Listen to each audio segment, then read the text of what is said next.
मेरा नाम सविता है। ये उस दौर की बात है जब मैं दिल्ली में रहती थी। मेरे माता पिता ने मेरी शादी एक लड़के से तय कर दी। मैं चाहती थी कि आगे पढ़ाई करूं, लेकिन मेरी एक न चली और कुछ ही दिनों में शादी हो गई। शादी की पहली रात अक्सर उत्साह और उम्मीदों से भरी होती है। मैं भी हाथ में दूध का गिलास लेकर कमरे में घुसी। मन में सपनों की तरह दृश्य घूम रहे थे। पति मुझे गले लगाएगा, प्यार करेगा। लेकिन हकीकत ये थी कि वो पहले से ही सो चुका था। उस वक्त मेरी उम्र 28 साल थी और मैं अब भी वर्जिन थी। ये मेरे लिए बेहद तकलीफदेह था। ऐसा लगा जैसे मेरे अस्तित्व को ही अनदेखा कर दिया गया हो। कॉलेज और ऑफिस में मैंने हमेशा अपने दोस्तों को उनके पार्टनर के साथ हंसते खिलखिलाते हाथ थामे देखा था। मुझे भी कभी ऐसा साथी चाहिए था, लेकिन मेरी जिंदगी में सिर्फ खालीपन और तन्हाई थी। मेरे परिवार में 2 भाई, 1 बहन और माँ बाप थे। सबकी शादियां हो चुकी थीं और अपने अपने परिवार थे। मैं हमेशा सोचती, क्या कोई मेरी परवाह करता भी है? क्या मेरा वजन मेरे रिश्ते की सबसे बड़ी रुकावट है? क्या मैं हमेशा अकेली ही रहूंगी? आखिरकार मेरी शादी प्रवीण नाम के आदमी से हुई। उससे मिलने पर मैंने अपनी भावनाएं साझा करने की कोशिश की, लेकिन उसने कभी कोई जवाब नहीं दिया। मैं समझी कि शायद वो शर्मीला है। लेकिन शादी के बाद कई रातें बीत गईं। वो मुझसे दूर दूर रहता।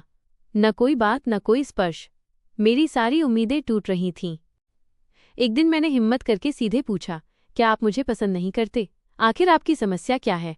उसने झटके से जवाब दिया, मुझे कोई समस्या नहीं है। मैंने सोचा शायद अगर मैं पहल करूं तो बात बने। मैंने उन्हें पास आने की कोशिश की, लेकिन उन पर कोई असर नहीं हुआ। न कोई भाव, न कोई उत्साह। धीरे धीरे मुझे सच्चाई का पता चला। डॉक्टर ने शादी से पहले ही पुष्टि कर दी थी कि वो नपुंसक है। वो और उसका परिवार सब जानते थे, लेकिन मुझे अंधेरे में रखकर धोखा दिया गया।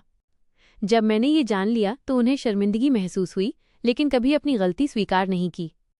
ससुराल वालों ने कहा, सेक्सी सब कुछ नहीं है, बच्चा गोद ले लो। मेरे परिवार ने भी कहा, ये तुम्हारा भाग्य है। लेकिन सबसे बड़ा आघात तब हुआ जब प्रवीण ने कहा, तुम चाहो तो किसी और के साथ रिश्ता बना सकती हो। अगर बच्चा हो जाए तो मैं उसे अपना नाम दे दूंगा। उस पल मेरा दिल टूट गया। वो मेरे पैरों पर गिरकर कहता रहा, कृपया किसी को मत बताना, तलाक मत देना। लेकिन अब मेरे पास 2 ही रास्ते थे, या तो अपनी इच्छाओं को दफना दूं या अपने लिए नई जिंदगी चुनूं। मैंने अपने लिए नई राह चुनी।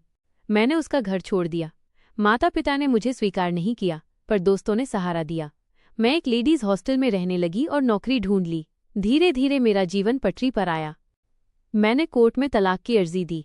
उसके परिवार ने झूठे आरोप लगाए, लेकिन मैंने मेडिकल जांच करवाकर सच्चाई साबित की। 2 साल की लड़ाई के बाद मैंने तलाक पा लिया। मुझे ऐसा लगा जैसे मेरा पुनर्जन्म हुआ हो। आज मैं फिर से जिंदगी को नई शुरुआत दे रही हूँ। तो दोस्तों, ये थी आज की कहानी। कहानी आपको कैसी लगी? अगर कहानी पसंद आई हो तो वीडियो को लाइक करें और चैनल को सब्सक्राइब करें। मिलते हैं अगली वीडियो में, तब तक अपना ख्याल रखें।